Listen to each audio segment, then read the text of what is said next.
Welcome, welcome everyone to June, gosh, the end of June 2021 open channeling event.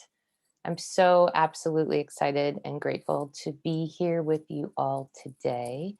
And I'm looking forward to connecting in with the greater consciousness and hearing what they have to say. I sat with them a little bit this morning, just asking what specifically they wanted to talk about today, especially in regards to, what came through last week around the solstice and around finding balance and also riding the tides or moving with the tides. So I'm just I'm feeling very much like there's a deeper part of this here that's coming. So hopefully I'll get as much out of it as you all will. But as I said, I think most of you all have been on these calls before. So I'll just introduce myself for those that are new and watching on replay. I'm Amy White, intuitive medium, channel, and truth bomb dropper. I channel a group of energy beings that call themselves the greater consciousness. And the greater consciousness describes themselves as all of the wisdom that ever was, all of the wisdom that will ever be, and all of the wisdom that's here right now in this time and space in every living being. And so, in essence, they are each one of us, our individual connection to the infinite wisdom that resides within us and is available to us.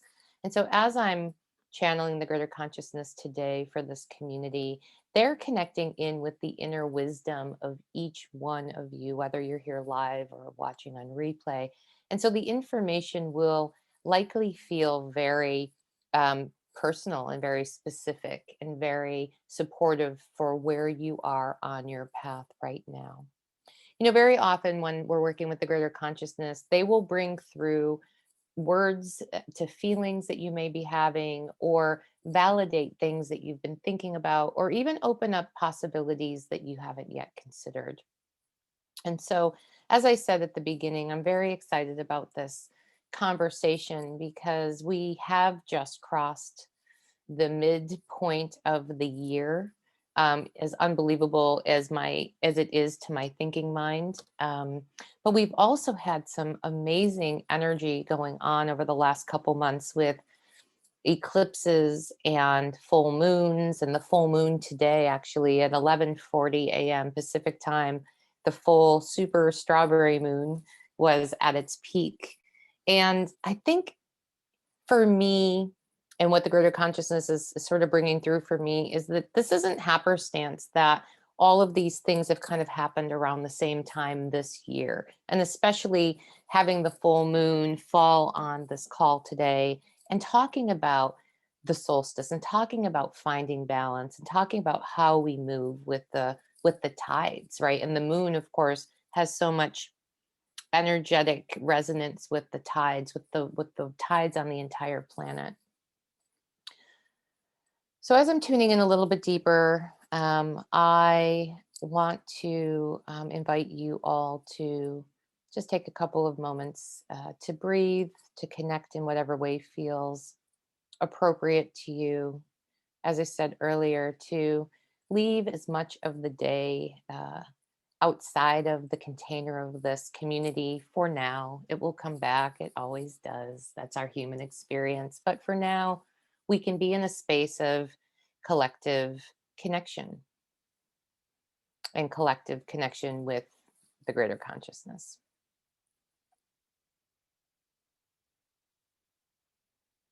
So, the first thing that the greater consciousness is saying is that the most important message that they want to bring through today is not in the celebration of the midpoint, and not even so much in the celebration of or the desire to find balance, but really they want to talk about how moving with the tides, how riding the wave, how there's so many different ways we could say it, right? How finding that space of this and right now in the way that the energy is here on this planet is very important. And when we find that balance, we are able to better come into contact with the all that is here for us now. And the reason that they're bringing this forward is because the halfway point for them energetically as they're bringing it through, they're really showing me like a tipping point. So much has happened over the last 12 to 16 months, and the as the world has been opening and as we are starting to feel a little bit more and more and more comfortable to expand out into the world again, it feels very, or can feel very, out of balance. It can feel very much like, and this actually came through the other day in a conversation I was having. It's kind of like right now we're riding a bicycle on the ocean, right? It's how do you possibly do that? And yet that's the invitation that each one of us have had, whether we've known it or not, consciously or unconsciously, to find that point, to find that point. One of the things that the greater consciousness wants to bring up is that when they are talking about balance, they're not talking about balance and perfection. They're not talking about finding that still point all the time. It really is this moving, and that's why I love the idea of moving with the tides or riding the wave, is that we are in constant motion, right? We're in constant motion. The idea is not to put all our energy on how do we stay stagnant and unmoving, in that balance that they're talking about and that we're likely striving for. But it's in that knowing and accepting and embracing the idea that balance is actually not perfect, that balance is in the movement, that balance is in the finding of the footing and the finding of the footing again and the finding of the footing again, until it becomes something that feels very um, natural to us. Because when we're fighting it, if you think about trying to balance on something, and as soon as you really start to become rigid, your balance actually can be thrown off as opposed to feel easier. And so that's part of this discussion. Excuse me. They're wanting to talk though about this idea not just of finding the balance and of coming into acceptance with the fact that the balance is fluid and not solid, but also to talk about the big uh, piece that we need to address as we're starting to crest over the hill into whatever is next for the next 6 months of the year, for the next years to come. The thing that they want to really talk about um, is trauma. They're saying that trauma and the acknowledgement of trauma within our experience is part of the way that we find our way to balance. Now, some of us here might say, yes, the pandemic was challenging, but traumatic?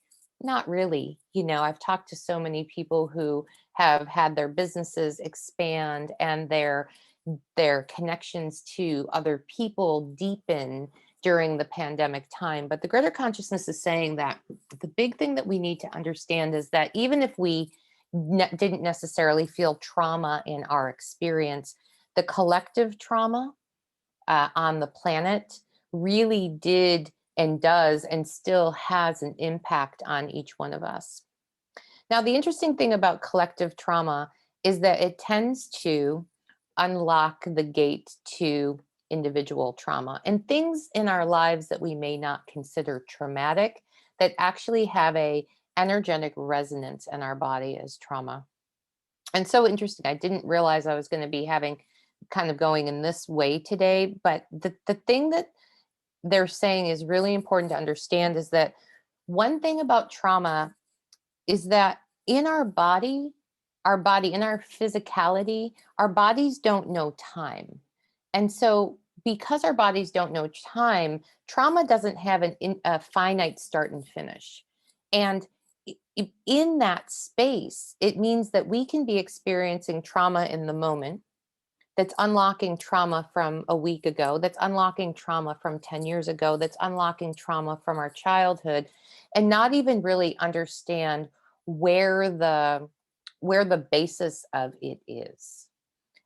But they're saying that this idea of helping our body to understand that trauma isn't in this moment, um, is really helpful as we're moving towards this balance. But not just towards this balance, as we're cresting the hill into what is coming next for each one of us individually.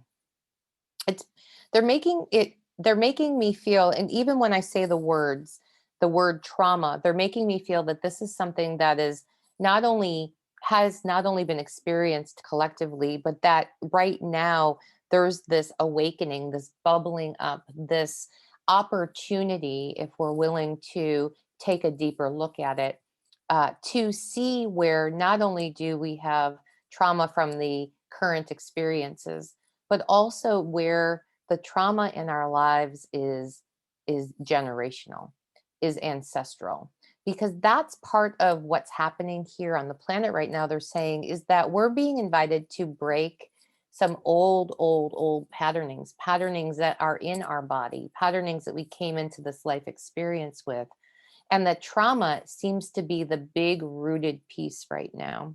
You know, they're reminding me that there's been a lot of conversation recently, within different communities that I've been involved in, about the idea of trauma and trauma bonding.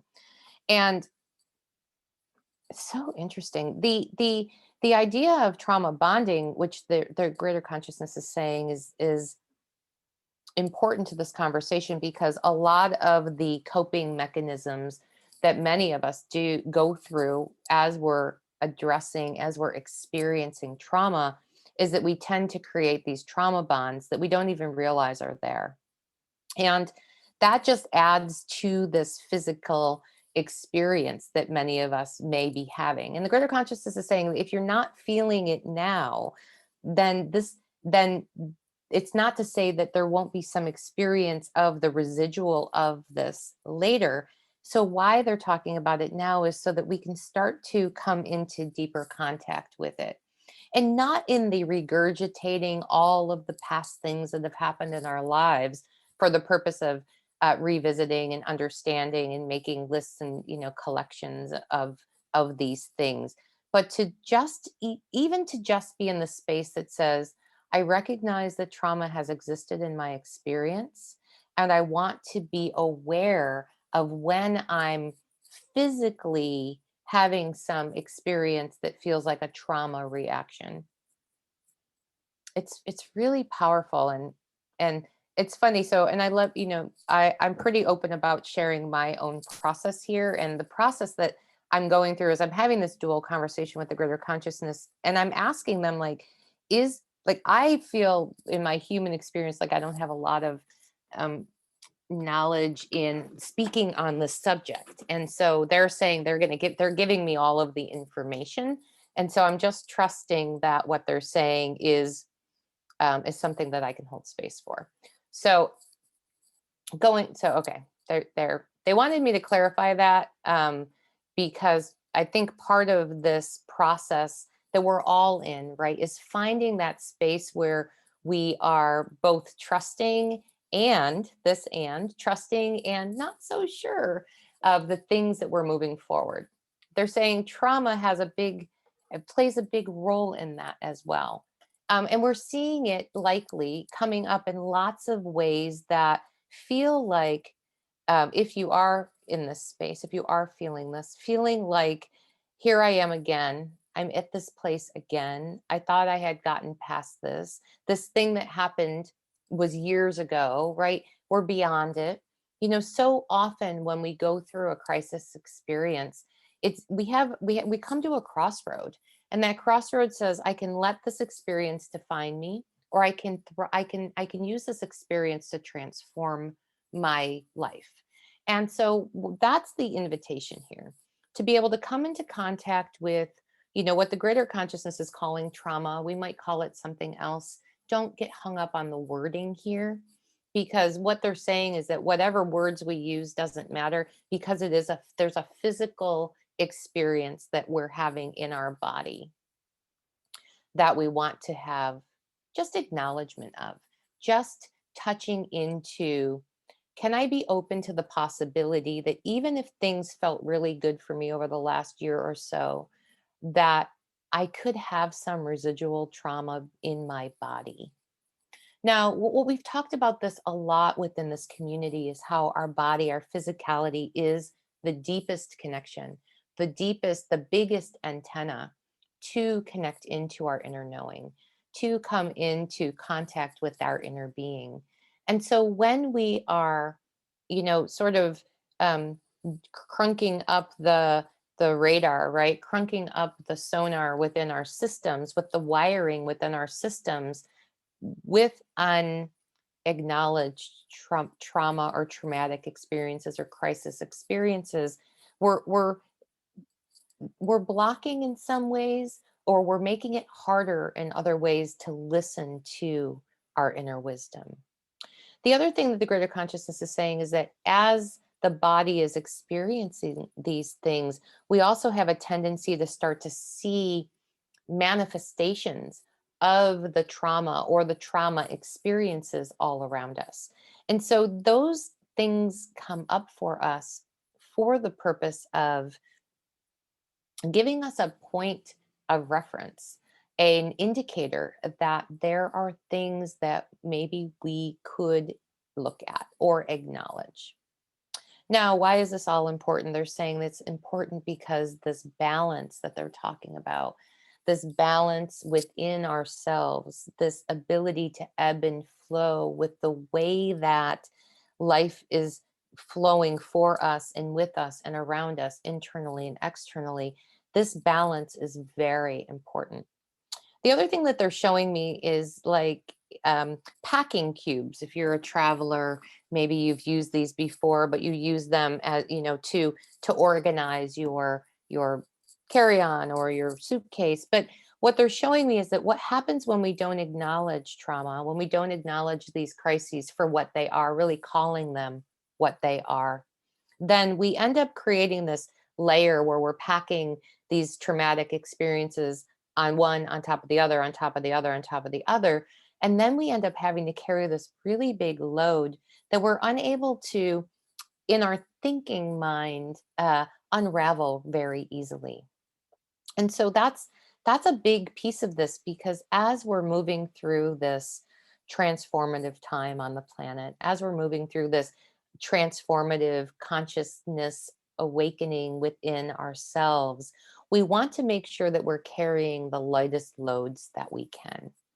And that's not to say, they're not saying that they're portending that there's going to be more crisis and more crisis and more crisis, right? But we are at the beginning of some really big shifts in the human evolution. And so, what we want to be able to do for ourselves, right, to put our oxygen masks on first, is to make sure that we're doing everything that we can to lighten our load, to look at, even in the calling by name, they're saying, because they keep saying this, just calling it by name is the shift. It's not needing to delve in and explore. They're saying there's nothing to fix here, there's nothing to heal here. The greater consciousness is really has been talking a lot about this idea of healing and fixing, and where we get fixated as humans on needing to get to some point where then we're okay, or get to this some point when we're like, I'm beyond this crisis, or I'm beyond this trauma. And they're saying that it's really about this idea of when we can say, you know what, I hadn't looked at it like that before, but yeah, it kind of feels that way. And I can feel into times in my life where I had similar experiences, similar physical reactions to what was happening in the world around me.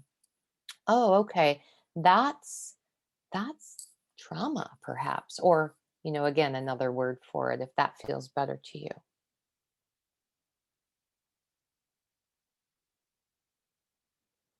There's a lot of they're saying that there's a lot of sorting and sifting that's going on.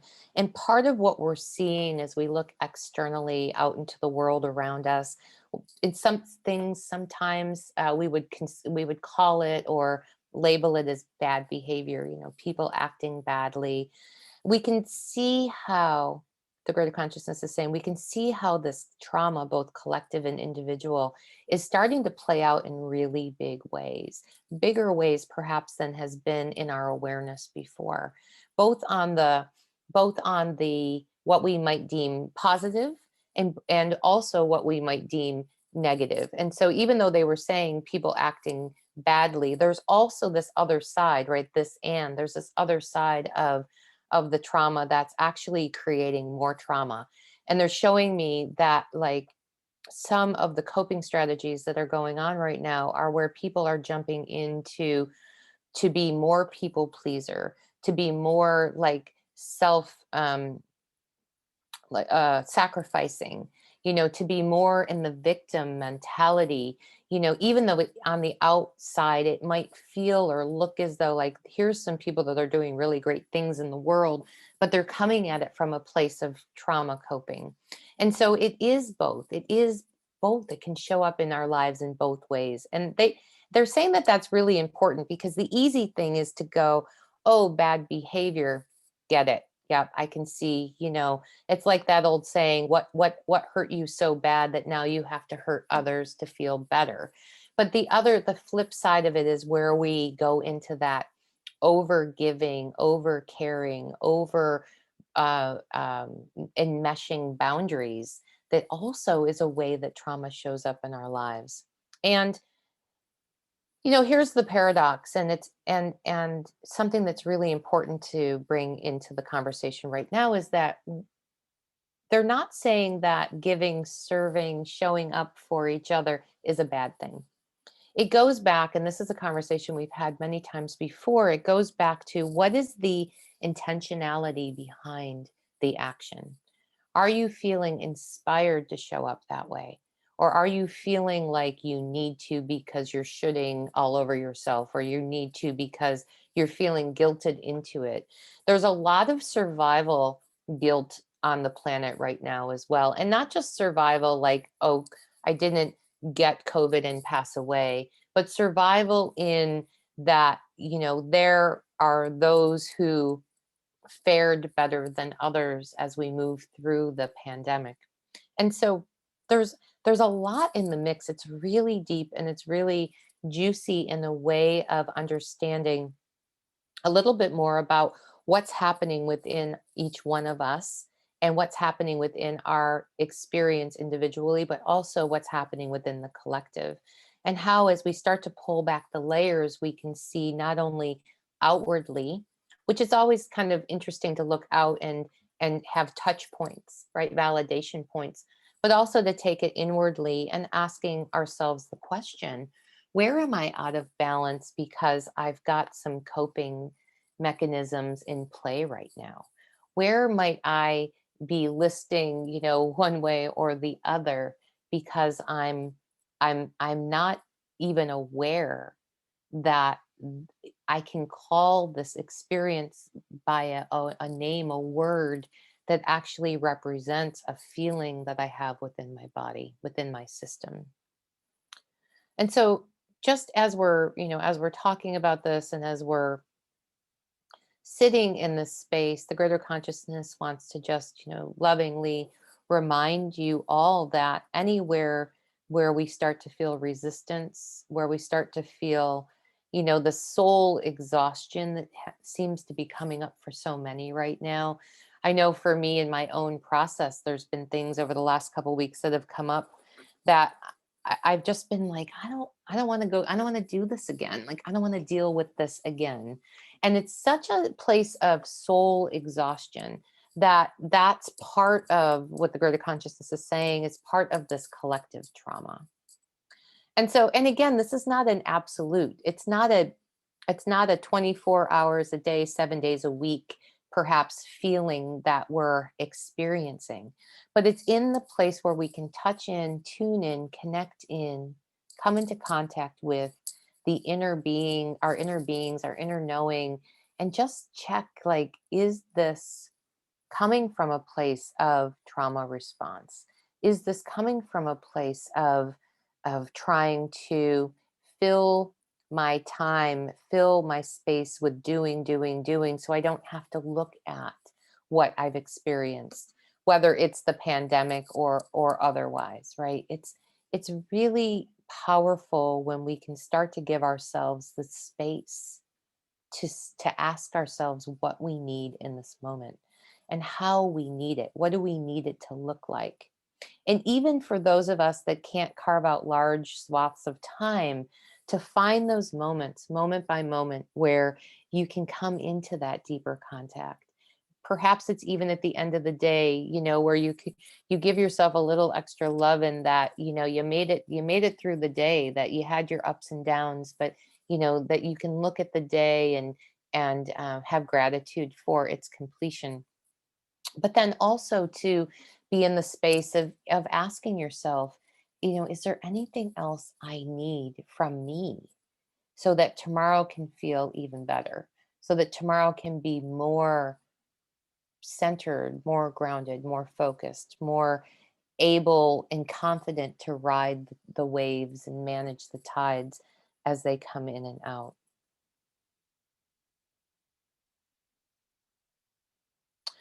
One of the things that the greater consciousness is saying is that the way that this is going to start to play out in the collective is going to be over a period of time, and they're saying like years, where we're going to really start to see the way that this experience has impacted us. And it's in that, again, it's in that dialogue that they were just introducing, that we get to walk ourselves right down the path with compassion and grace, to say, even if I don't feel it now, can I be in a space of awareness should something come up for me down the road? Should I start to recognize the patterns or coping skills or survival mechanisms that I didn't even realize were still in my patterning, that I didn't realize were still laying under the surface, you know, ready to go online when the right, set of circumstances happens. And so to be in that awareness is such grace for ourselves. It's such grace for those around us. It's grace for the planet. It's that back to that personal responsibility that the greater consciousness has been talking about now for quite a while. Can we own our own journeys in a loving and compassionate way? Can we take responsibility for what comes up for us? And the more that we do this, the less we intentionally or unintentionally spew those things on others, the less we are in judgment of ourselves and others. And the more we can show up in that deeper and deeper connection to the truly the who we are. The big T truth, the capital T truth, they're saying, of who we are. It's like when the eclipses and the solstice and all of that timing energetically, happened here on the planet. We went from this invitation of, just the coming into contact with ourselves and to listen deeper to our inner being. And now the greater consciousness is saying that the shift that's happening now is really in that coming into alignment with that big T, capital T truth of who we are. And this finding balance, this trauma crisis acknowledgement, they're saying this is a big part of it. And we can head things off now that down the road we we might have a harder time because of momentum slowing down and unraveling or stopping. You know, I think about this a lot. One of my favorite teachers says, if a train is going 80 miles an hour down the track, you can't just put it in reverse. So, what can we do, right, to start to put ourselves in a place where we're not going 80 miles an hour or, fast forward at a you know light speed pace, before we realize that we've got some reversing to do. We've got some slowing of the momentum to do. And that really is the big indicator for us to start to look at whether or not um, we're in a place of connection to what's happening within our physical experience. Um, they're saying that a lot of us are, I mean, we're here right now, we're hearing this conversation right now. They're saying because a lot of us are in the space to be able to get out ahead of this, to be able to take the time to acknowledge the all of the ways that this might be showing up in our bodies, all of the ways that we're seeing it show up in situations around us. And so I just want to, I want to just take a moment and pause and invite you to see, hand on your heart if that feels good, to see if you can just come into contact with the idea that this this inquiry is possible and that this acknowledgement is possible within each one of us and within you individually. And really just take that moment. And just, I'm being invited to allow for this space, for this to settle. I'm also allowing for whatever noise is happening outside of my office here to hopefully subside or not. Welcome. All right. So I'm just asking the greater consciousness, like, what is it that we need to really be aware of here? In addition to this, in addition to this big trauma bomb that that they've introduced today, but what is it that we really need to be aware of as we're moving through the next months of this year? And the one thing that the greater consciousness is saying is that the idea of being able to continue to take things step by step by step is still a very prominent way of us moving through and around the planet. It's like they're showing me that things, it's almost like I'm trying to I'm trying to come up with an example, but what they're showing me is, I don't even know what this is called, but when we were kids, we used to have this toy what we would put up to our face and we could flip the switch and a new picture would come up, and flip the switch and a new picture would come up. And they're saying that it's almost what we're going to experience over the next months to come is going to feel a lot like that. It's like 1 minute I'm looking at this thing and then the switch flips and it's very different. And the switch flips and it's very different. And they're not saying bad or good, but they're saying that the way that things around us are going to be changing is almost like that cut, cut in new, cut in new, cut in new. And it may be that we're not going to get a lot of chance to sort of recalibrate before the next thing comes in, and recalibrate before the next thing comes in.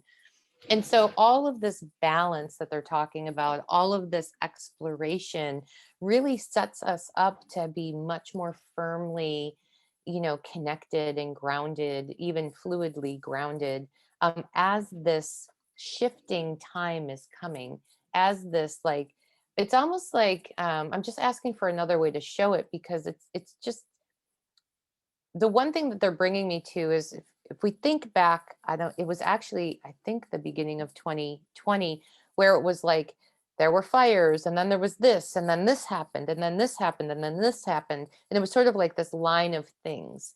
And so that's what they're showing me. But then they're saying, but it's not in the same way.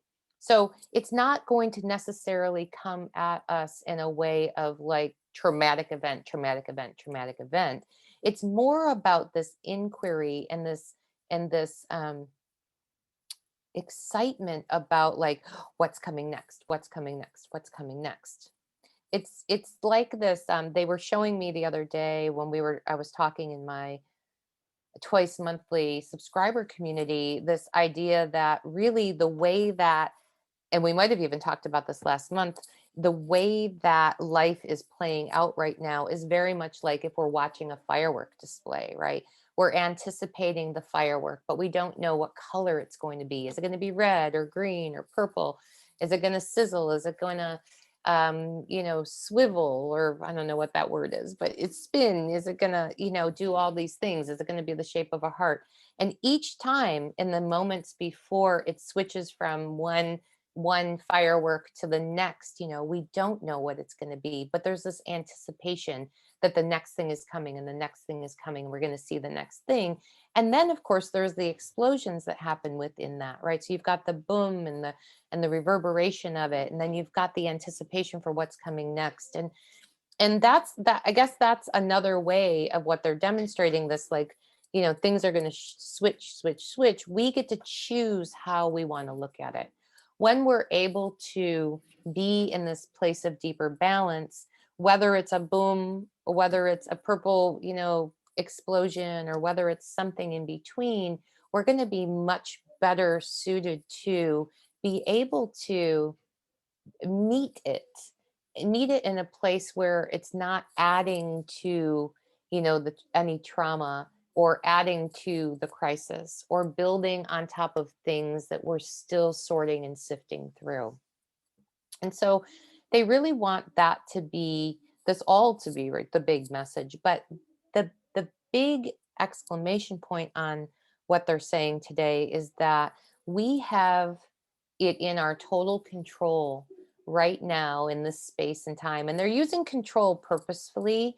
It's not in the controlling of something, but it is in our authority, in our personal authority, to look at these things that they've talked about today, to come in contact and acknowledge, and then to be able to find that space where we can balance, even as the next firework, the next firework, the next firework, the next explosion, the next firework is coming our way. This, they're saying, is really important because it sets us up for this more solid ground as we're moving through the end of this year and beyond. The other thing that they want to say, and then we'll move to questions, is that they've been saying all along, and they don't want this message to get lost in more the serious or the deeper conversation that we've had today, is that the light on the planet, the light that is coming through each one of us, that's bringing in the space of more of the things that we're desiring, call it manifestation, or call it, like seeing our longings coming into fruition. That golden light is strong. And so in this and space, as we're moving over the next several months, this light becomes brighter and brighter, and the options and opportunities for us to step into that light, to start to see ourselves in the spaces and places and faces, relationships and partnerships and experiences that we have been desiring. The ground is super, super fertile for this still. And so they don't want that aspect to get lost in this conversation, because it's both. But the more we explore this conversation that we've had today, the more we can step into that light, the more we can embody that golden light, the more we're able to really start to see those things that are our biggest dreams, those things that are our deepest longings, show up in our lives in ways, some expected and some unexpected, as we're moving through this year. It really is, they're saying, we really have hit a tipping point. And this space, this is the space of personal freedom, right? Free will. We get to choose more so than ever how we start to move forward. And do we do it dragging, this big cart of all our stuff? Or do we start to find ways to maybe just call the stuff by name, and then unpack it slowly, slowly, slowly? So to just be in that space of feeling into the adventure that's here for us, that the experiences that are coming for so many of us are bigger and brighter than we can imagine, mixed in with a few of the firework explosions along the way. But we get to choose how we start on this trek, and what we bring with us, and what we bring with us now that we realize, 2 miles down the path, we don't need to carry anymore. But this is all part of the exploration and the invitation. Whew.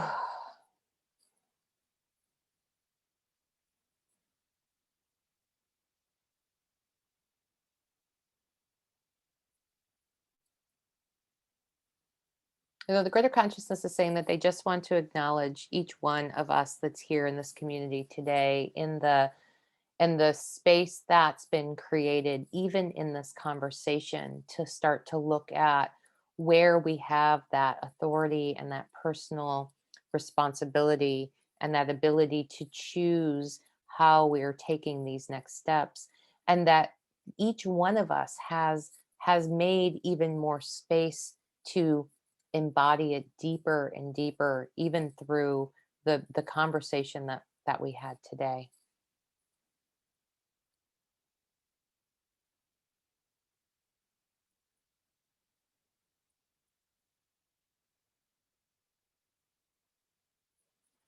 So I'd like to open it up for questions or comments. I know there are some on the call that actually have a little bit of background in trauma trauma response. So please feel free to join in the conversation. My human experience is very interested in understanding that, but also, as always, these conversations, these questions can be anything that's on your mind and in your heart right now. There's no boundary to what we can bring forward. So just as we've done in the past, excuse me, if you have a question, just feel free to put a question mark in the chat box, and I think that's probably the easiest way that we can do that. Great. Thank you. All right, Manju, I'm gonna, you can go ahead and unmute. Hi, Amy. Hi, welcome. Thank you. Thank you for providing this space for us to come and join together. Much gratitude for doing this. Um, uh, what I want to ask is that it feels like, for the lack of a better word, it feels like crushing from all different sides in different areas of my life, Mhm, especially with digestion. My system is not at ease with digestion right now. mhm, I get a sense it will be healed and I will be healed. But mhm, in the meantime, what can I do? I want to keep it at ease as I go through this and not burden it. mhm. So, what does taking responsibility look like in this matter? Yeah, that's beautiful question. Thank you for asking that. The What's coming to me first and foremost is, and we may have had this conversation before, that there's both an energetic and physical experience happening here. A lot of times what happens with trauma is that we hold everything in so tightly, and we end up, having the physical manifestation of what we're experiencing. Now, of course, I'm not a medical doctor, but that's what I'm feeling like as I'm tuning into you. I feel like that you are holding, it's like you're holding all of the weight of the world on your shoulders, but it's actually in your gut. And so, in order for you to move through this, it is about gentleness. It is about what can you be, putting in your body, and not just food, but what are you consuming in all areas of your life. They're also saying that this conversation around trauma is really important for you, because it tends to be, they're showing me that it's the place that you hold it all. So not just holding sort of everything in control, but also it's where you hold all of the parts of the traumatic experiences that you've had in your life without the full acknowledgement of. Does that make sense to you? Mm. Yeah. Yeah. Yeah. And just as they were saying earlier, this idea of saying, and it's funny, I was just going to use the word simply, but they're saying it's really not, but it is in the way that I'll describe it, is to be able to find the space to start to sit with yourself and simply say, hand on belly, hand on heart, whatever feels resonant to you, I recognize that I am carrying trauma in my body. Mm. I acknowledge that I'm carrying trauma in my body.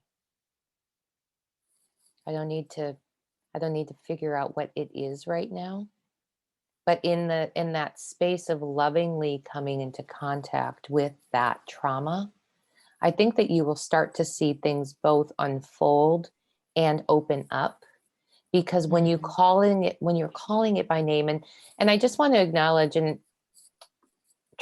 trauma often comes with shame and often comes with guilt. And so there's a lot of both that keeps us from even acknowledging when we have trauma in our lives. And so it's an act of courage, but it's also an act of deeply connecting into the big T truth of who you are, by saying, I can, that the next step that I feel I can take is to say, I acknowledge that there's trauma. I acknowledge that I've experienced trauma in my life. And they're Mhm. really showing me space that starts to be opened up for that.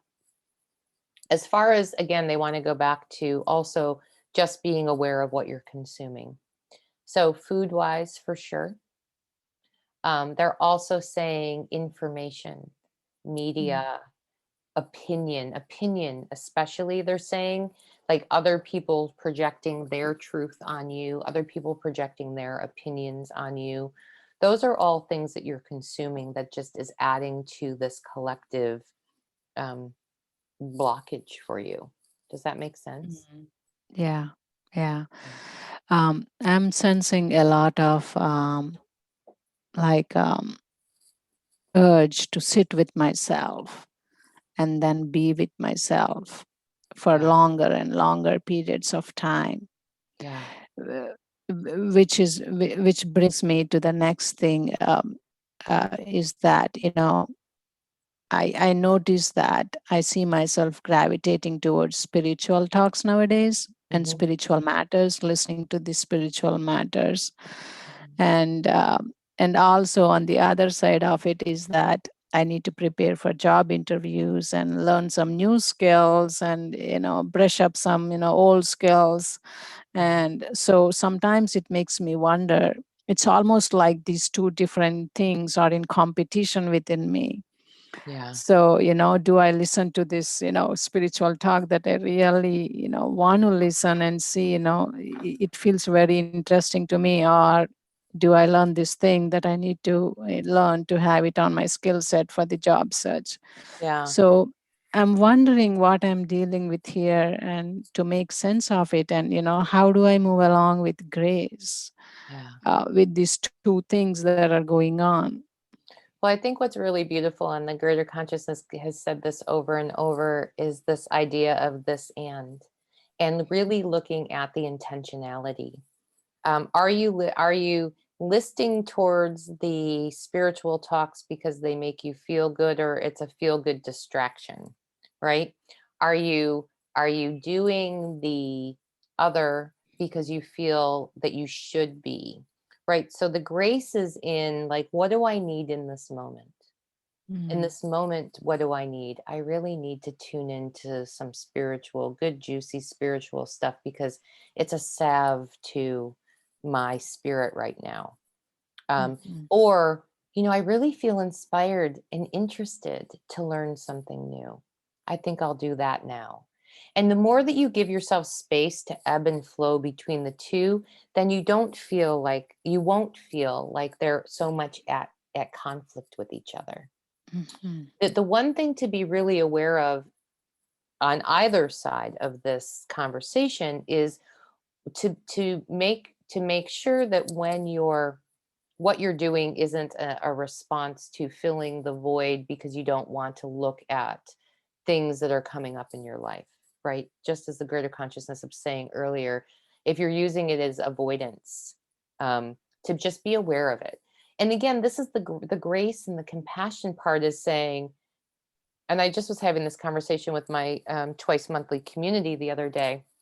It's like you can say, oh, I am totally doing this to avoid this other thing right now, and I'm going to do it, right? Like you can also make that choice. So many, like the example the other night was, I would say that sometimes, and pardon my French when I tell the story, but sometimes I can feel myself, ready to sit in that vat of shit. And then I know I'm sitting in the vat of shit, whatever my woes me story is. And then I'm like, yep, I acknowledge that I'm sitting in this vat of shit and I'm going to sit there. Like just for what right now, 10 minutes, whatever, I'm going to just sit in it. And there's something that's very freeing because when you're not fighting against it and you're saying, yep, this is a salve for me to, give me a little bit of distraction from this other thing that I'm not ready to deal with. When you say that, it takes the charge out of it. So then it doesn't become this big, like, oh, I should be doing this instead of that. It's like, no, I know what I'm doing. I am fully present in the decision that I'm making to do this other thing because that's what I need right now, right? Without judgment as much as possible. The other thing, though, that the greater consciousness wants to just bring through is to be also aware when they were saying about opinions and media and information, to also be noticing that on the spiritual side of things too. That there are times when because all of us as teachers are human, and so to be aware of when a message resonates with you and when it doesn't. And just because someone is teaching something or speaking on something spiritual doesn't mean that it always resonates with what your soul needs. And again, this is that taking responsibility. When they're talking about taking responsibility, it's not about like beating ourselves into submission to do all the things we think we should be doing. The responsibility is to give ourselves grace as often as we can along the way. This thing felt good to me yesterday, but now it doesn't when I listen to it. Or, this doesn't sit with me and it doesn't feel like my truth. I mean, that's grace. That's the grace that we're being invited to give ourselves. And for you specifically, the more you can be in that space of recognizing when your critic voice, when your judgment mind is online and very vocal, and recognizing when you can say, I hear you, voice, judgment voice, and I'm going to do this right now, judgment or not. Does that make Yeah. sense? Yeah. Yeah. Yeah. So it's more about taking it at random sometimes and being spontaneous Yeah. because w- I'm noticing that if I try to give it like, in this time you do this and in this time you do that, it's not working that way. Yeah. So it's got to be that I need to be open and then do this or that or that or this, as it comes. As it comes, as you feel Yeah. called. The word that the greater consciousness was using is organic. Like for Mhm. you, and we might have talked about this before, but what the energy that comes through is almost this don't tell me what to do. um, and it feels very young. Like, I don't know if when you as a child you had to do a lot of things that you didn't want to do, and so what you did them, but you had a resistance, right? That you're like, someday when I get older, nobody's going to tell me what to do. And so when you even do that to yourself, it creates that Mm. uh, contradiction within you. So just be aware of it. Everything's going to get done. Everything that you need to do is going to get done. Things can shift as other things shift around you, but the more grace you can give yourself in that slow step by step process, the more all of it physically, mentally, emotionally, spiritually for you will start to expand and open up. Yeah. Yeah. Yeah. That's what I'm noticing too. I mean, thanks for clarifying that because if I come up with a 10-day plan and I'm going to do this and that, it's not working that way. And I'm like, Yeah. if I'm not going to that, how is this going to work out? And yeah. Yeah. Yeah. Yeah, absolutely. And knowing what works for you and what doesn't work for you is some of the most beautiful, compassionate gifting that you can give yourself. Like knowing that that 10-day plan just isn't it for you, and knowing that, if you can get up in the morning and say, what's the next thing I feel I can do? What's the next thing I want to do? What's the next thing I feel drawn or inspired to do? And then you're going to find that those things hit on all sides of the spectrum, you know, all sides. And it will feel, and it's a practice. They want to remind you it's a practice, right? There's not a switch flip that happens and then tomorrow you just got it down. This is part of your evolutionary process to explore, how do I listen deeper to the yearnings, the callings, the pull of my own soul? And the soul doesn't just pull us for big things. If we really tune in, it pulls us to everything, pulls us to all kinds of mundane things as much as the big things. It's an active co-creative participant in this human experience for us. As we come deeper and deeper into that understanding, that's really where the flow really feels flowy. But for you, it's a practice. And the more you practice it, the easier it gets until it becomes, just the way that you are. Yeah. Yeah. Thanks, Amy. Mm. Much appreciated. Thank Thanks you. for being here. All right, Lisa, where are you? There you are. Do you want to unmute? Hi. Hi. Hi. Well, as I was reading your email, and I know I touched with you a little bit about kind of what's going on in my crazy little life. Mhm. I have decided to take a new job, just decided to take a new job, and I'm really excited about it. Part of the reason that I'm leaving my current job is drama, girl drama, catty drama. Working with women is, for me, extremely excruciating Mhm. unless they have like the same kind of a work ethic that I do. Mhm.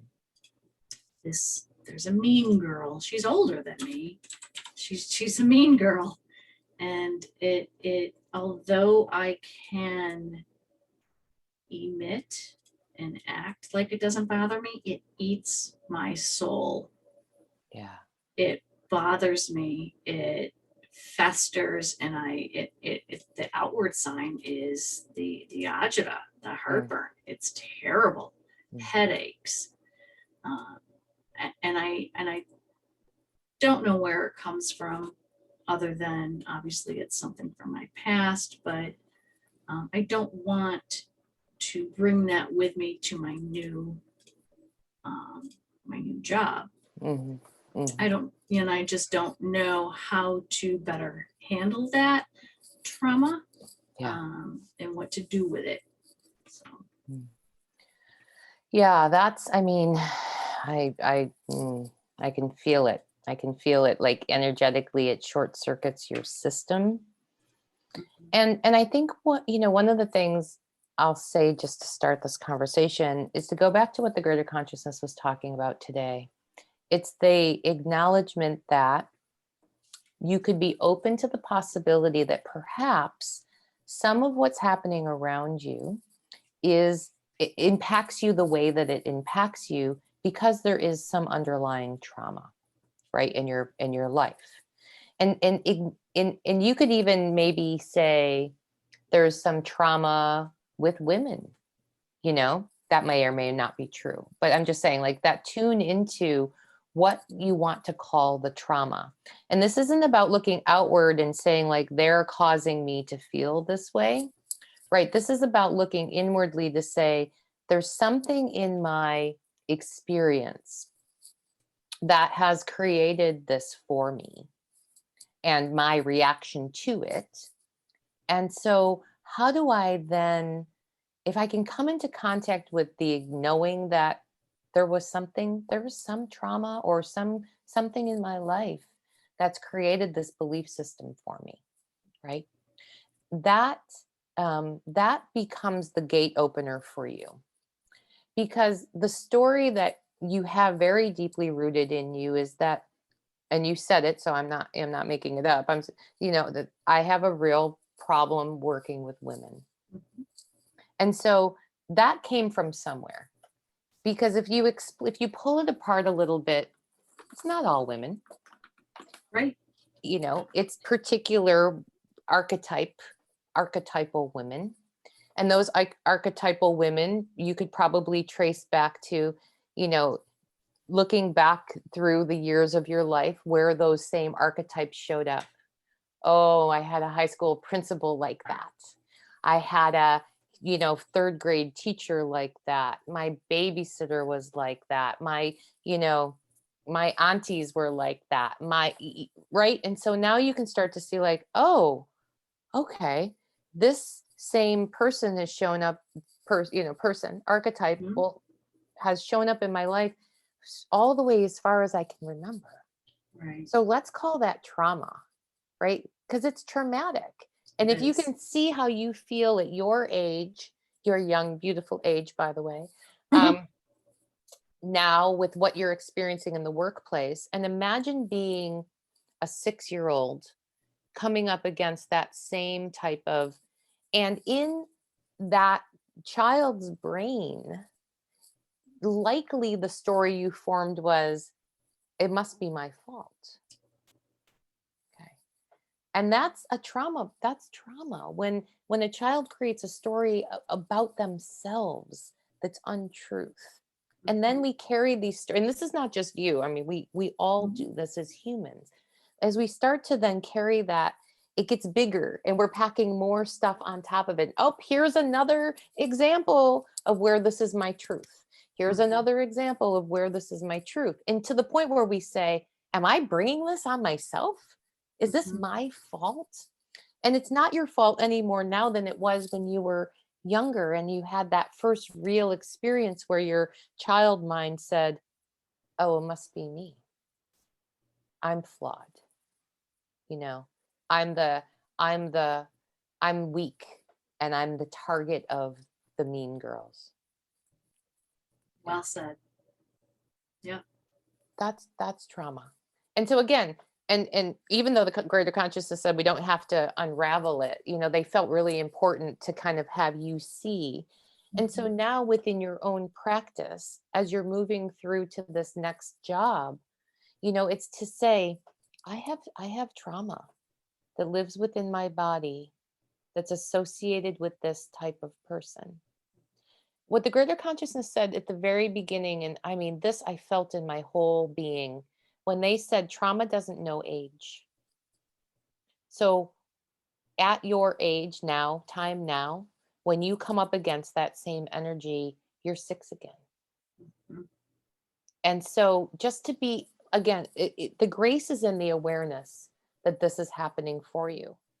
And so one of the things that the greater consciousness is saying too is that as you start to feel that trigger, you can say, I'm safe. I'm not that little unprotected girl anymore. I'm safe. I have I have life experience here and I know who I am, right? And it's not that, which is part of what makes it so hard for you, because in your mind you're like, I could never be that mean girl. Right. But yet they just they're like a magnet.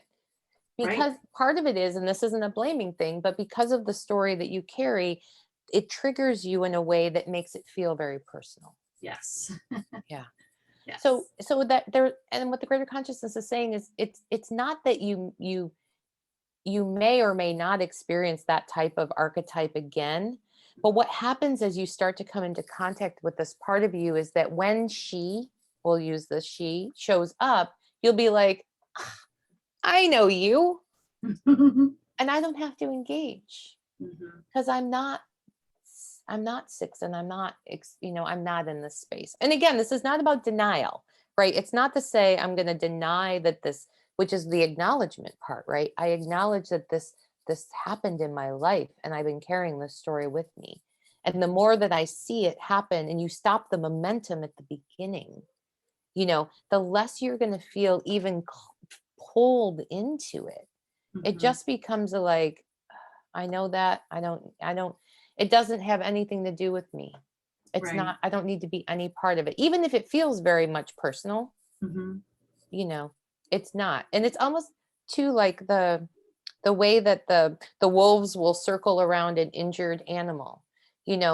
When you carry trauma, you tend to give off that feeling that people can energetically, this is happening all at the energetic level, can feel attracted to, like, oh, well, if I'm going to have a shitty day, I know where I can project my trauma. I'm going to project it to the person that I already know energetically feels like they're triggered by this type of trauma. Does that make sense? Like, it really, Yes. this really happens, in the energetic realms. Most of the time, we don't even know it's happening. Yes, it makes complete sense. Yeah. I try not to give it the energy because it's just exhausting. Right now for you, the challenge is that intellectually you do a really good job of not giving it the energy, but physically, your body goes into trauma response. Like, I can feel it. It's like a short circuit that happens within you. It's like everything shorts within you when this comes up. And so, yes, you can, from here, you're like, I know intellectually this has nothing to do with me, but it's coming into contact with that wounding to say, I know you, I acknowledge you. I don't need to go back and understand how you got here, but I can acknowledge you. And so what do you need from me?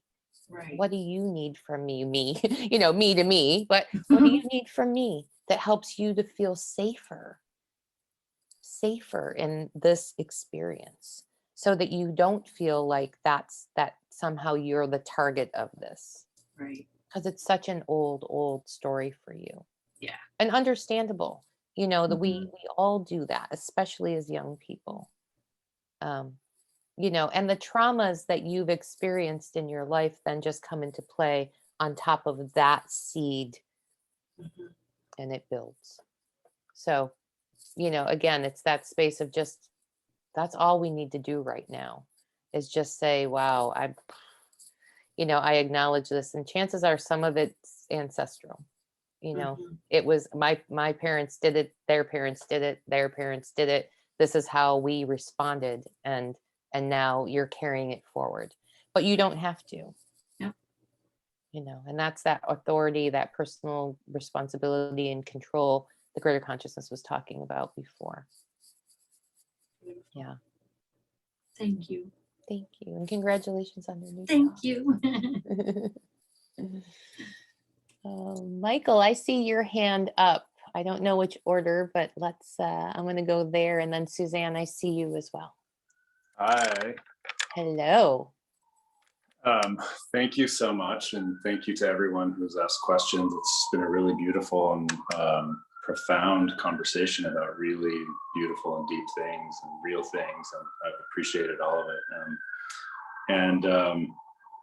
It was kind of surprising, the conversation about trauma as the sirens blare by in my downtown apartment. The thing that came up that was so interesting, I love the idea about balance being this shifting thing, about just sort of maintaining as much equilibrium as possible with the moving tide. That's a really beautiful idea, and resonated with the reality of my experience. What came up in terms of trauma was like love relationships, and I was very sort of surprised by that, because it's something that I haven't put a lot of time or thought into recently. I'm single and very happily single and sort of blissfully living my single life.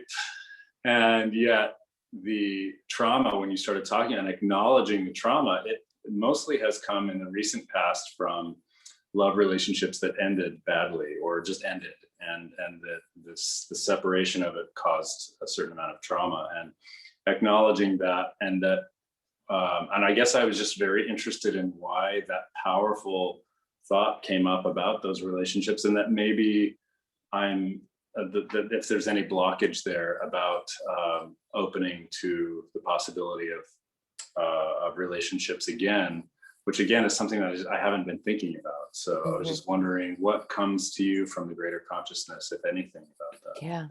Yeah. Well, one of the things that they're saying is that this, one of the things that we do as humans, and especially in intimate relationships, if we have trauma already in our system, right, in our background around relationships, is that we come into these trauma bonds with people. And interestingly enough, sorry, I feel like I'm going to have to do some reading on this, because all of this information that's coming through is really fascinating for me too. But what they're saying is, interestingly enough, trauma bonding is a sort of addiction. It's a coping mechanism. And a lot of it comes in the space of where we have loyalty and allegiance to people who are not kind, or not intentional, are not intentional about the reciprocity of the relationship. Yeah. And so, but because of that, they're showing me that what we tend to do is, it's kind of that old adage of like, when they push you away, we want them more. And when they push us away, we want them more. And when they push us away, we want them even more. And so by the time that the relationship ends, and I'm not saying this is your history, but just in in this sort of general conversation, it's like we've lost a limb. It's like we've actually lost a part of ourselves, because in the staying in those types of relationships that aren't resonant, that don't give us what we need, we give away parts of ourselves all along. And so it's in that space of, and again, the idea here is just to come into contact with the recognition, if it's your truth, of these traumas existing in the relationships where there was an equal, not equal footing, and not in a way that, like we were just talking about, where there's this desire to come to center, even when there is, even when it ebbs and flows, but that it was really like, and again, it's in that acknowledgement, and that recognition that, you can be safe giving your heart to someone, and you can trust that you'll pick someone who's best for your heart, right? It's those two places. But we can't get there until we acknowledge the part of us that experienced, the trauma, and while at the same time acknowledging all of the good that came as a result. I mean, I've done a lot of work with that, of like that, all of those things brought me to the point in time where I am right now. And but at the same time, like acknowledging that there were things that were painful. Yeah. And here's the thing, the greater consciousness is saying, and they mean this in the most loving way, but they're saying, yeah, with the bringing in the good gifts from it. They're saying that what you're doing with that, and this is, again, we're not talking spiritual bypassing here, but what you're doing with that is you're diluting the aspect that they're inviting you to come into contact with. Okay. Like, because then you say, well, it wasn't really trauma. It wasn't really a red flag, because blah, blah, blah. And it's like, it's this, and it can be trauma, and there could be gifts from it. But being careful, because what they're showing me is that you're taking the gifts and you're like, well, a little bit washing the parts of you that impacted you more deeply. Yeah, I think that's what came up today, and that's what was so interesting. Yeah, and what they're saying for you specifically is in the coming back into touch with the trusting of yourself, and the knowing what you know now is different than what you knew then, and that your choices then have to be different because you're not the same aspect of yourself as when you were in your last relationships. And so in That's that good. space, it opens the gate then for you to not be walled off, because they are showing me you have a relationship wall. Interestingly enough, it's not here. You have like space and then there's a wall. So you can walk around this space going, I'm open to a relationship. I'm open to a relationship. And then it's like, whoa, hit the wall, you know?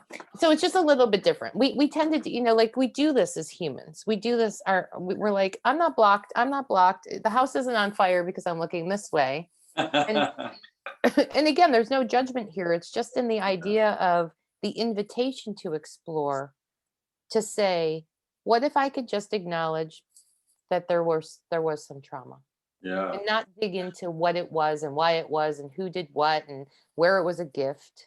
Because it's so easy to slip into blame when you start acknowledging trauma, you know, and that doesn't feel good either.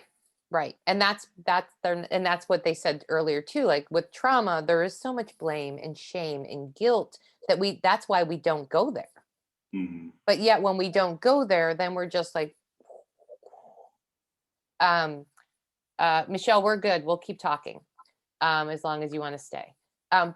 Sorry, I just this is what I do when I'm doing two things at once. But for you, it's really in the, it's sort of like neutralization. It's like neutralizing the trauma. It's not fixing it. It's not dissecting it. It's just like, I don't know. It's almost like saying, I had a slice of pizza for lunch. Mm-hmm. I mean, maybe that's a bad example if you feel guilty about it. But whatever it is, right? It's something that's benign. Like we can make the trauma benign, not in that it didn't happen. They want to be really, really clear. They're not saying, this isn't about saying trauma didn't happen. They're saying, oh, trauma happened. Mm-hmm. Oh. And trauma happened in ways that probably informed decisions I've made in my life. Mm-hmm. Okay. Boom. Now what unfolds from there? Yeah. That's it. I mean, and that's when I was trying to use the word simple, and they were saying you can use simple, but it's not simple.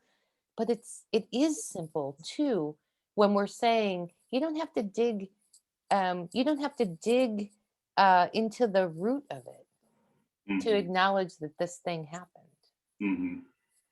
You know? And then the correlative to that is finding that place of trust, and trusting that with the acknowledgement of the trauma comes wisdom as well, and clearer knowing. Yeah, the wisdom's there, and there's just a part of it that you're like unlocking with that acknowledgement, because it reinforces. You know what they're saying is, as you do this, you just, do the acknowledgement, give yourself as much loving kindness, metta, like whatever you need. And just like we were saying to Lisa or Manju or both, what is it that I need? Mm-hmm. What do I need here? Because if the trauma were an entity outside of you, it would be like, damn, baby, I've been trying to get you to call me by name for a long time. Mm-hmm. I mean, that's the voice. It doesn't want to do anything. It doesn't want to wreak havoc on your life. Mm-hmm. And again, the invitation isn't to explore it to the nth degree either. Right. So it's not denying it. It's acknowledging that it was there, and then seeing what life brings you from that place of acknowledgement. Mm-hmm. And I think what they're making me feel is it really opens the door to both that knowing, that trusting, that knowing, but also opportunities that then start to show up in the world around you in regards to that trust, not just with intimate partner. Mm-hmm. Everything. Yeah. Thank you. Good. Thank you. Suzanne. Hello. Hello.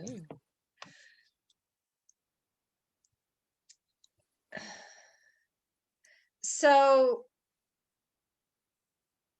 I want to ask or hear about money because weird stuff is happening around money inside me and outside of me Mhm. that is affecting me. And yeah, that's the best way to put it. Yeah. I mean, again, for you, they're making me feel like it is also in alignment with this conversation around trauma.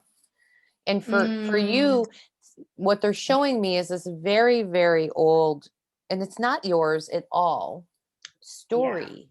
yeah, It's like generation back of this idea that not just that money was scarce, but that money comes with a price to pay. hmm, Money comes with something that's not good, right? And so it's almost like if you have, there's something that's, I'm trying to ask for the word. It's like there's something that's honorable about not having money and dishonorable about having money. yeah, And so for you, they're showing me like this is these two belief systems, because you're shifting it. You're right, like, no, money's okay. yeah, And not only is it like okay, it's having more is okay, and having more on top of more is okay. But you've got this part of you that's like this, like like, they're showing me like the swamp monster, right? And it's crawling out of the swamp, and it's like, no, you can't believe that, because this is the belief that we've had for all this time. And you're like, I'm done with that, but it's still in you. And we're not talking entity, right? We're just okay, talking about, yeah, we're talking about just two aspects of your core belief systems. And the one that was passed on, passed on, passed on is now coming, butting up with the one that you're coming into. But you yeah, haven't maybe fully acknowledged the old version of that story, and the trauma that it caused for you in your life. And not even that what they're saying is it caused for you, like almost from the periphery, like the way that people interacted with money around you was the trauma, not what you did with it. Does that make sense? totally. Yeah. Yeah. And as you were talking, I had a chill go through me, and it feels like that this is tied. I talked to you months ago when I was feeling my dad's energy very strongly a few months ago. And you mentioned, and chills are coming back, you mentioned, that I didn't sense my dad for decades because this was his incarnation was a really hard one for him. And then you said something about, and I don't remember, this isn't what you said, but what I felt was this darkness from his father's lineage. Mhm. And I actually had an experience around that time. I think it's after you said that, where I was lighting a prayer candle and calling in the ancestors. And usually I don't call in anyone specific. But that particular morning I did. And I called my grandfather, my dad's dad. And when I said his name, like this darkness came in. Mhm. And I am smudging, like blowing out the candle, smudging everything. Um, and I didn't do that again. Mhm. And now I ask for the beneficial ancestors. I'm more specific, Mhm. but it feels like it's that.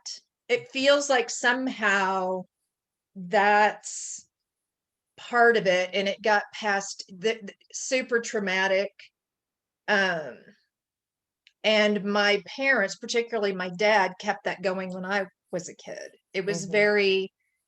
he was undependable, money was undependable, um, just a lot of negativity Mhm. around it. And it's common in this culture, like, don't trust rich people, they're hypocrites, mixed into the mix.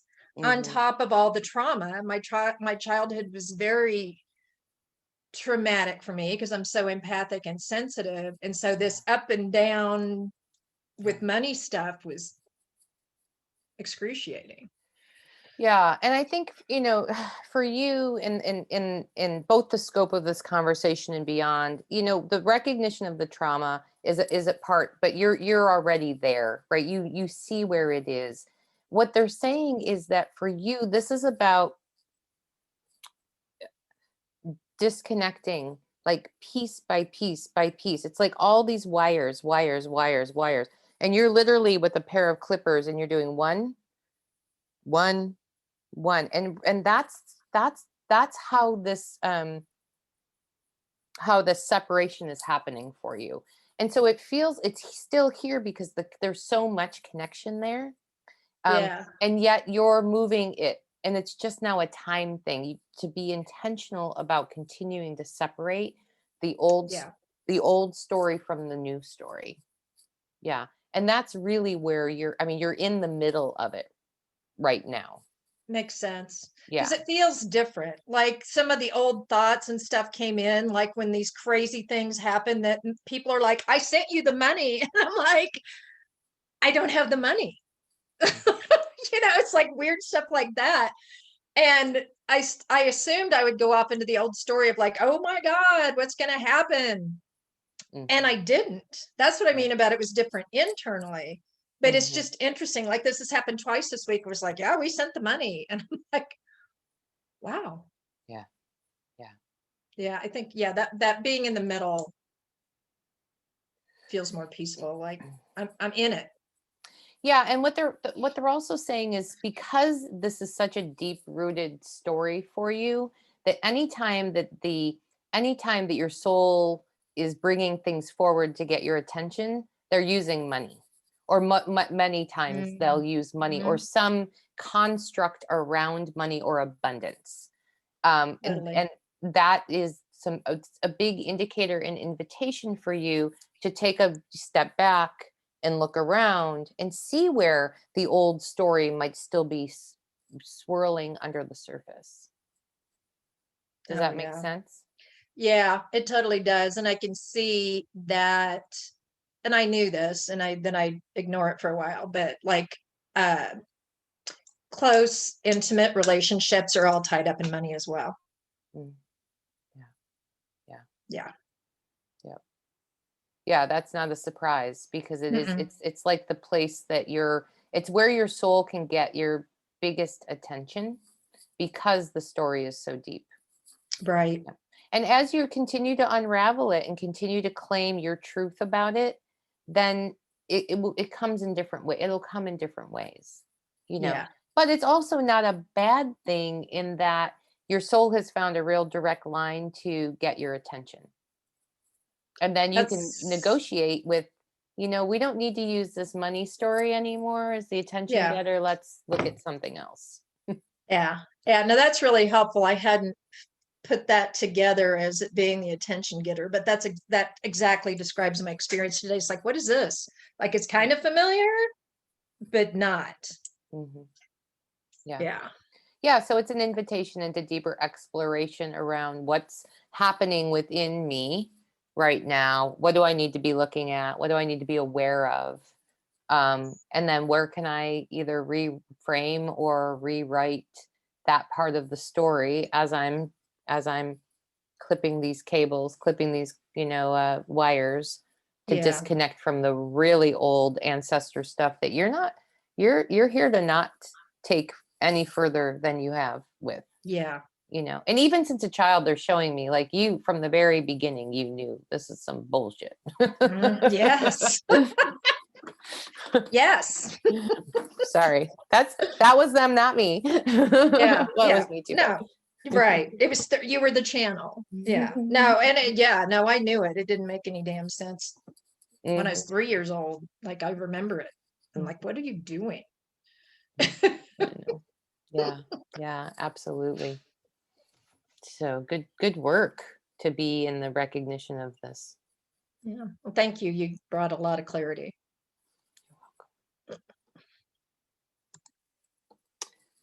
Michelle, do you want to ask? Did you want me to come off mute? I'm Yeah, sorry. yeah, Okay. please.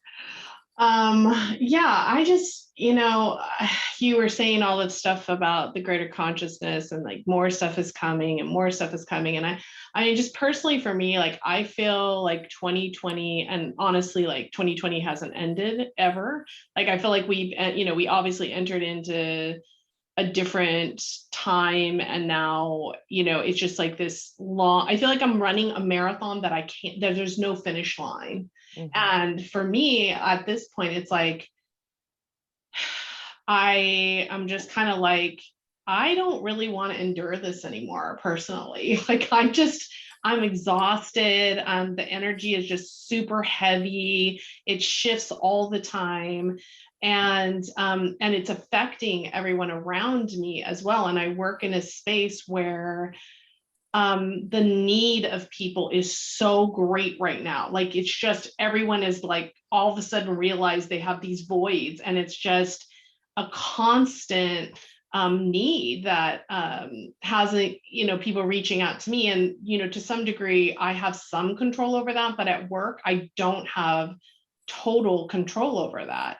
So and then in my personal life as well, you don't have control over other people. You only have control over what you have control over. So, Right. it's really very, like when you were saying that, I was just like, even when you were saying, oh, this is, it's not the same and the same type of trauma, I was just like, I still can't, like the thought of this continuing like in any way, shape or form like this without any break just feels impossible to me. Like I have no idea how I'm going to navigate that, because it feels impossible.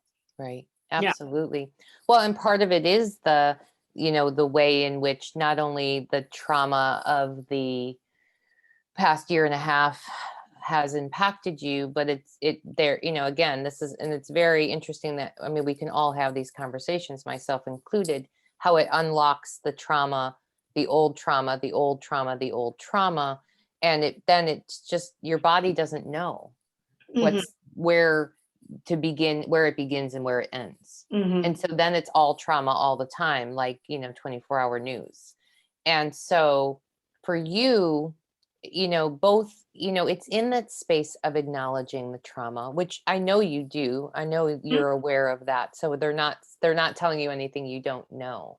But there also is this part where you are able to acknowledge the trauma and ask yourself what you need and where you fall in the priority. Because whether you have total control or very little control, there are aspects in everything that you do, they're showing me, where you can find the space to feed yourself, to nurture yourself, to take respite. And there are things, just as we were talking about with Manju earlier, about what you're consuming, and not just food, but information and news and opinions and media and social media and like all of the things. And they're not saying any of it's bad, but they're really saying, like, can you be more intentional about what feeds your soul? Where are you able to nurture yourself with these things, and what doesn't? And get a little clearer with that. And they're saying this is not about adding more work to your plate. That's how it feels though. I know. That's how it feels to me right now, because honestly, I'm too exhausted to even think about what I could, like, here's something more I need to do. Like that, like I feel like I have an endless to-do list, and I just like one more thing I have to do doesn't feel nurturing to me. Right. It This feels is discernment in the moment. It's Yeah. discernment in the moment, though, is what they're talking about. Yeah. It's like having that awareness to say, when you're doing anything, is this in my highest right now? Yes, no. And then making choices where you can that feel better. That they're saying that their only one that can make you feel better is you. And that the outward conditions are not going to change enough for you to get to a place outwardly where it feels like things are calm. You find the calm first, and then the outward changes around you. I mean, again, this probably more so than many of us with your background. Yeah. But see, when we're in the middle of it, it's very hard to see. And when we're in the middle of it, it's one big ball of trauma. Mm-hmm. And that's where you are right now. Yeah, I mean, I think it's challenging though too, because I did spend a lot of time last year like really digging deep in healing trauma and confronting trauma. And so like at this point I'm just like I need a break from this. Like when you're saying what do I need? I need a break. But I feel like I can't escape it. It's like I said, I feel like I'm running a marathon that I can't, like, for whatever reason, I can't stop. Yeah. And so that to me is where the issue becomes, is that it's not like I'm not addressing these things. I definitely am. And I feel like there are spaces in my life that I've actually healed that were very long-term problems for me. Yeah. But it's almost like it's just closing in on me. That's how I feel. Yeah. And so, there isn't any respite. There isn't any like take a breath, nurture. There isn't, because it's like enveloping me. Yeah. That's how I feel. So it's almost like smothering me to the point where like I can't take a nurturing breath because I'm covered in this. And that to me is just, I don't like, I mean, I'm not asking like, how do I stop that? I'm just saying like, I guess I'm just acknowledging the fact that this idea that somehow this is going to continue feels like I don't even have any idea how that's possible. Like, is there no break? I'm not going to get any break from this. Yeah. So I think that's the part I'm really struggling with, is how to find some break from this sort of smothering I'm feeling energetically, and not being able to find space for myself in any of that, So I don't know, it's really more of an acknowledgement than anything. Yeah, absolutely. Well, the greater consciousness, I mean, they're posing the question to you of what do you do for relaxation? Like, what do you do at the end of the day? I climb into bed and try to go to sleep. So because I don't get enough sleep. Up until like you stop work and you go to bed? That's exactly what I do. I stop work and then I go to bed. Yeah. Yeah. So there isn't any in between time for anything. Like I mean, I'll go to bed and maybe I'll watch a television show with my husband, or I'll read something. But like even what you were saying about, being very cautious about what I take in, I've really eliminated a lot of that because it wasn't helpful. And I know that. So, it's really like I'm trying to make sure that I have some space before I go to sleep, but basically I just go to sleep, wake up and start all over again, because, my schedule is, I'm working at a company where most of the people are in Europe or on the East Coast, and I'm on the West Coast. So that means like my meetings start at 6:00 in the morning, whether I like it or not. So it's a lot of like not having any control over the things that I need to nurture myself. For instance, like I don't want to start working at 6:00 in the morning because it's not healthy for me, but I don't have any control over that. So it's a lot of that kind of stuff where I feel like, maybe the situation is just that this is, maybe it's more, this is untenable for me from a work perspective and I need to find a way out of it. Is maybe the answer, I don't know, but so I think that's a lot of it, is just not being able to set myself up in my life to be able to nurture myself, because the demands on me, which I don't have any control over at this point, are making that impossible, or not. For me, it's impossible, given the situation. Yeah. And the thing that the greater consciousness will say in all of this is that we are in a this and universe. And that means that even when they said, there's more shifting to come, it doesn't mean that that's all there is, right?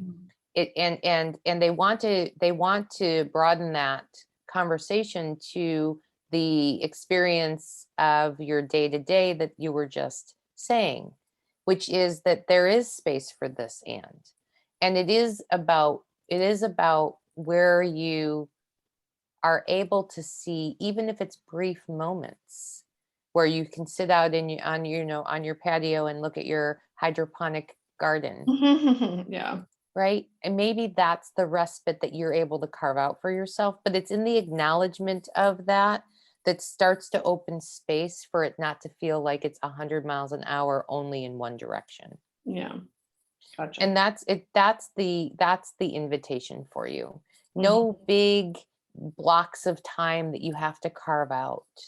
It's like sitting at your desk, looking up from your 6 o'clock call and noticing the pink clouds from the sunrise, or the hummingbird that's hanging out on the tree, or, the birds singing, or those little things that you can find the moment to moment acknowledgement of will start to weave together that nurturing that they were talking about.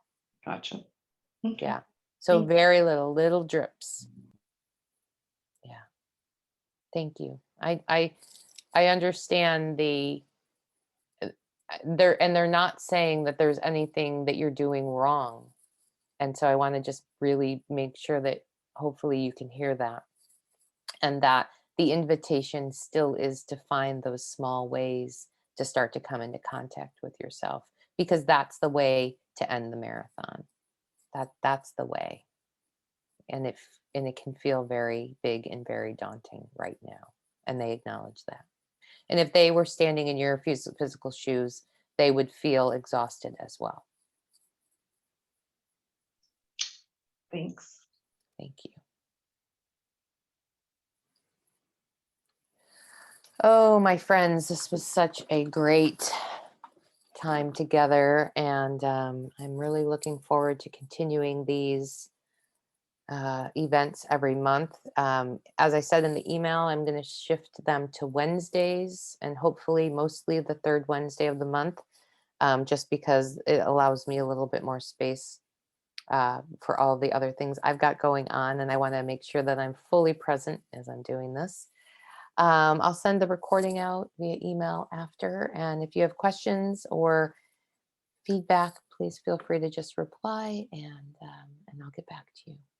So big love, everyone. Be gentle and caring and loving towards yourself first, others second. And I wish you the best, and I'll talk to you soon.